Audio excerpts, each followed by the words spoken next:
YouTube, it's Maddie, the Emptiness Scrapper. Welcome to my channel. If you're returning, thank you so much for coming back. And if you're new, I hope you enjoyed the video and consider subscribing at the end. Today, I want to talk about something most crafters deal with, and that is losing their crafty mojo. One of the first things that come to my mind when I think about losing your mojo is why? Why did we lose our mojo? And does that matter? Maybe it does matter. I don't know. I would love to hear your thoughts on that. But in my thinking, it could be something external, which by external, I mean something outside of crafting. So in these times, and it is now March of 2021, in these times, something external may be COVID related. So do you have a loved one that is sick? Do you have a loved one in the hospital? Do you have loved ones that you have not been able to see and you're feeling isolated? These are major things and could be roadblocks for almost anything. And I'm going to hold those aside. The one thing I will say that if you're dealing with something like that, sometimes crafting can help you. So what you really want to do is try to grab that mojo back. And if it's something craft related or related to how you do your crafting, that's the piece that I really want to talk about more today. So if it's something external, I would say look to your loved ones. Try to get help. Zoom as often as you can. That's what we've all been doing because there does look like there can be light at the end of the tunnel, and hold on to that. But if it's something crafty and internal to the craft room, supplies, skills, that's the thing I want to talk about today. This silly thing that I've been playing with is the top of a Yankee candle. And I don't know if you've seen on YouTube, but it's been very popular to find something to help you with your stamp positioning tool and apply pressure. And there's something out there that was selling on Etsy called the Stamping Bug, which I absolutely copied. When I saw that it looked a ton like the cover of a Yankee candle, and I put this together. It was kind of fun, and I'll talk about that as part of a mojo exercise later on in the video. But moving along to why you've lost your crafty mojo. And if it's something crafty related, these are the things I want to talk about. So to me, what I was able to identify when I lose my mojo is one of three things. One, there's just too much clutter in my craft room, and when I come down, it just makes me sad. That will kill my mojo every time. Second thing is too much spending. Am I feeling guilty? Do I not even want to go down to my craft room because I'm feeling too guilty? Or number three, of course, for me, crafting brings me pleasure. And if I'm not getting any pleasure out of it, it's not getting the job done, and I'm not going to do it. So regarding addressing the clutter, many of you know I call myself, and I am fully honest in this, I am a pack rat. And my main thing that I address when I have too much clutter in my room is making sure that my play area is clean. That would be my desk area, or at least has enough space to craft on. So if that's something that you're dealing with, if it's a clutter issue, start small and start with your work area. Because if you at least have a space to craft, then you have a chance to beat that mojo. If it's just a matter of too many things stacked up, too many things all over your room, then what I would say to you is you have to address it. And my recommendation is to start small. That's why I have that Tidy and 10 series, because I can't do it for too long. But it has to be done. Otherwise, I'm not going to use the space and I'm not going to get any joy. And that defeats the whole purpose. Start small. You can use a timer if it helps you, or just give yourself a task to complete that's small and move on little by little. Take breaks. It doesn't have to all be done today. It doesn't have to all be done this week. Just so long as it gets done to the point that you can find your joy again and find your mojo. And if you can, and the job's not done, don't forget about it. Craft a little, give yourself a little treat, and then make sure you go back to it. Give yourself a time, a day of the week, anything that helps you keep to a schedule of some sort. And keep your eye on the prize, which would be more crafting and more joy. Next area I want to talk about is spending. I don't know if I'm the only one, but I really have difficulty rationalizing my spending. And, you can fall into two categories. One category is that you're spending money that you don't have. You're charging things. Excuse me.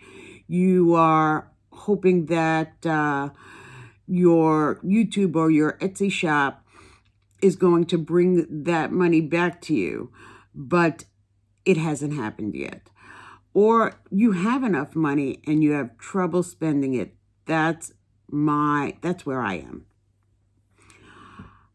The reason is I want to respect my money and I want to use what I already have, and that is respecting my money. So it's not to say I need supplies or anyone needs supplies unless it really is your business. But I want to keep that spending in check and respect my money and use what I have. And not to say that I'm never going to bring anything in.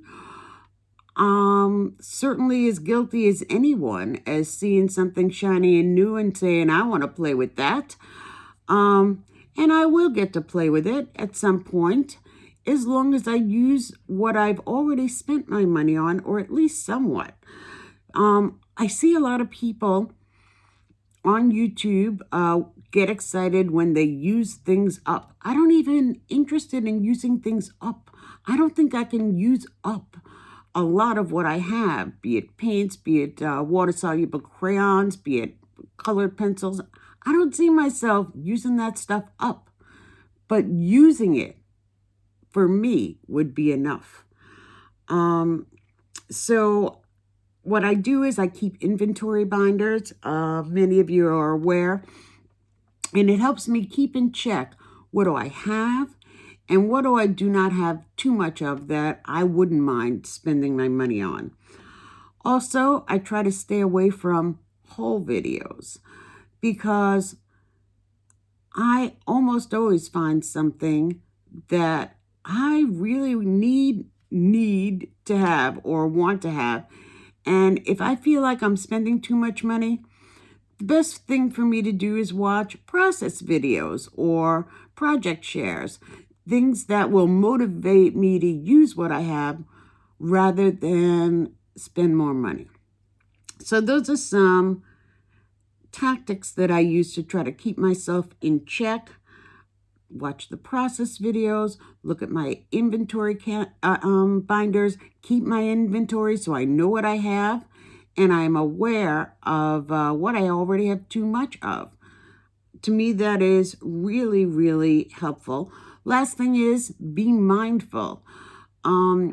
So what I call in 2021, buying with intention. So I know that I only have a small collection of of dies. Because I just recently got a die cutting machine. I don't have an enormous collection of stamps, so I can use a few stamps, but I don't need any more watercolor paints. I don't need any more markers. Keep in mind what you really feel you don't need any more of, and try to stay away from looking at the things you love to buy and add to your collection because you know you have enough. And start using those things. Start playing with them. Enjoy them. And I find if I feel my spending's in check and my room is in check, it's easier for me to find my mojo. And it's easier for me to rediscover my stash, which is the whole point of having it. Let's be real. So if those things are in check, if your room is in order, if your spending is in check, and you still don't have any mojo, what I would suggest is what works for me, crazy as it sounds, are a few different things, and I change them up depending on where my mojo is. If my room is in check, sitting in my room and sometimes just being in the room will help me with my mojo. And not saying to myself, I have to make something today. I don't have to. I can just enjoy looking at my toys, playing with my toys, watching YouTube videos in my room. That is sometimes very motivating, and that is something I will do from time to time. And it does help me bring my mojo back. Also, changing it up. If you are a scrapbooker, what helped me a lot, because I am a scrapbooker, was adding card making. Card making is something that I really like because I feel like it's something I can complete. Now, I am a slow crafter, and that's cool with me. I don't mind. But if I complete one card, or even if I work on one card, I know that card's not going to take me months to complete like an album would. So switch it up. If you're a scrapbooker, add some card making. If you're a card maker, add some art journaling. Add little projects like this. So this thing I've been obsessed with. I made it like a shaker. It's hysterical. I just play with it all the time. It entertains me. Doesn't take much, but it's glittery, it moves around, and it helps me with my stamping. So it's all good. Everybody wins. The other thing I do, which helps with me with my mojo, and it just keeps away from, the pressure of, oh, I've got to make something, is I do mindless tasks that I know need to be done in my craft room.